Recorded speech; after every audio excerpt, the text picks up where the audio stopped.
Di India dan Pakistan, jutaan batu bata diproduksi setiap hari untuk membangun rumah, apartemen, jalan, hingga gedung-gedung baru yang terus bermunculan. Namun di balik material sederhana itu, ada kenyataan yang jarang terlihat. Banyak batu bata di kawasan Asia Selatan dibuat bukan oleh mesin modern, melainkan oleh tenaga manusia yang hidup dalam sistem kerja yang sangat dekat dengan praktik perbudakan modern. Mereka bekerja di pinggir kota, jauh dari perhatian publik. Hidup di lingkungan penuh debu, panas, dan tekanan ekonomi yang hampir mustahil untuk dilepaskan. Dan bagi sebagian besar pekerja itu, pekerjaan di pabrik batu bata bukan sekedar cara mencari nafkah, melainkan jebakan yang diwariskan dari satu generasi ke generasi berikutnya.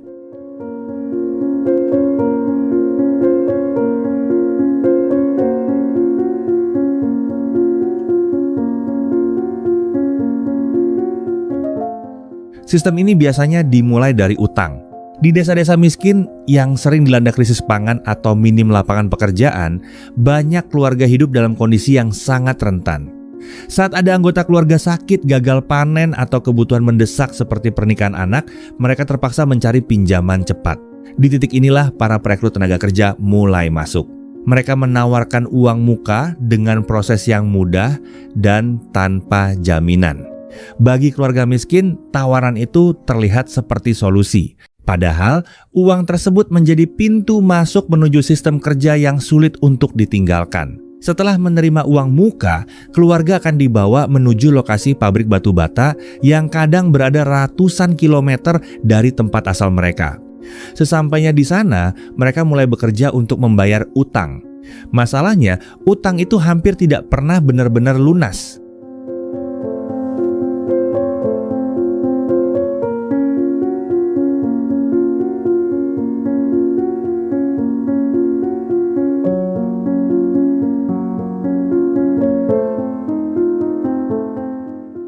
Salah satu alasan utama kenapa para pekerja sulit keluar adalah karena sistem pencatatan utang yang tidak transparan. Sebagian besar buruh tidak memiliki pendidikan yang memadai dan tidak pernah diperlihatkan rincian utang mereka secara jelas. Pemilik pabrik atau pengawas mencatat semuanya secara sepihak. Bunga terus bertambah, biaya makan dipotong dari upah, dan berbagai pengeluaran lain dimasukkan ke dalam tagihan utang. Akibatnya, para pekerja terus bekerja tanpa pernah tahu kapan mereka benar-benar bebas. Dalam banyak kasus, utang itu bahkan diwariskan kepada anak-anak mereka. Artinya, seorang anak bisa lahir dalam kondisi di mana hidupnya sudah terikat pada pekerjaan yang bahkan tidak pernah ia pilih.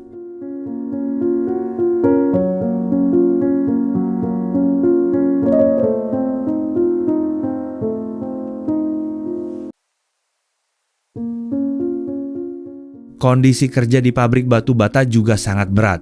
Hari kerja biasanya dimulai sebelum matahari terbit dan baru berakhir saat malam. Para pekerja harus menggali tanah liat, mencampurnya dengan air, mencetak batu bata satu persatu, lalu menjemurnya di bawah panas yang ekstrim.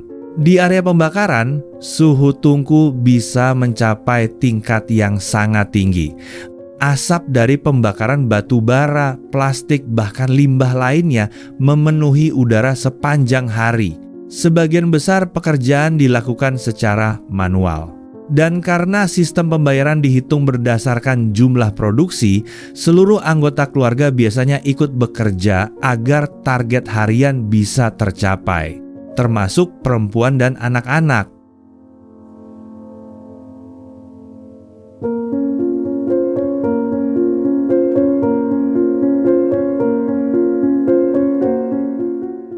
Hal paling memprihatinkan dari industri ini adalah keterlibatan anak-anak.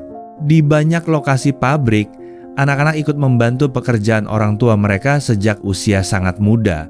Mereka mencetak batu bata, membawa tanah liat, atau membantu proses pembakaran.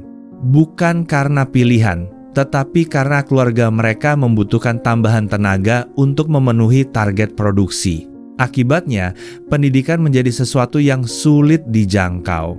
Banyak anak tidak pernah masuk sekolah, atau hanya datang beberapa kali sebelum akhirnya berhenti total. Masa kecil mereka habis di lingkungan kerja yang keras, penuh tekanan dan minim kesempatan untuk berkembang.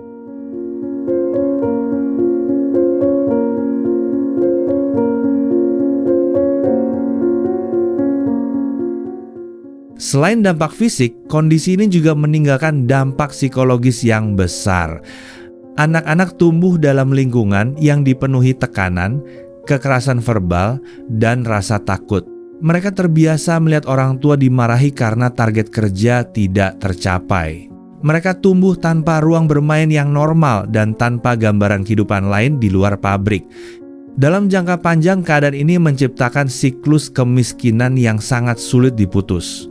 Karena tanpa pendidikan dan keterampilan lain, banyak dari mereka akhirnya tumbuh menjadi buruh dengan kondisi hidup yang tidak jauh berbeda dari orang tua mereka.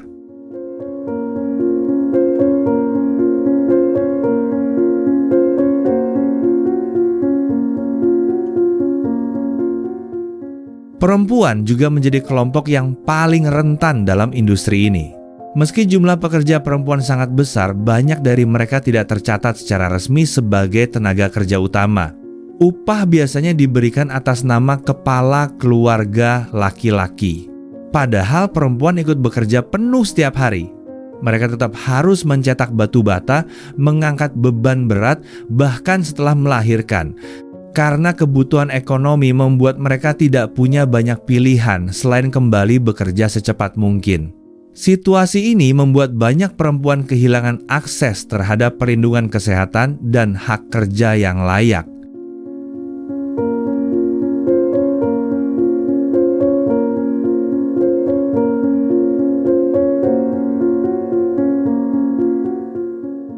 Yang membuat situasi ini semakin rumit adalah besarnya ketergantungan industri konstruksi terhadap produksi batu bata murah. Di India dan Pakistan, kebutuhan pembangunan terus meningkat setiap tahun. Ribuan pabrik batu bata beroperasi untuk memenuhi permintaan tersebut. Dan di balik murahnya biaya produksi itu, ada jutaan pekerja yang hidup dalam tekanan ekonomi ekstrim. Pemerintah sebenarnya telah memiliki berbagai aturan untuk melarang praktik kerja paksa dan perbudakan utang. Namun dalam praktiknya, pengawasan seringkali lemah. Banyak pabrik tetap beroperasi tanpa kontrol yang ketat. Dan bagi para buruh, hukum sering terasa sangat jauh dari kehidupan yang mereka jalani sehari-hari.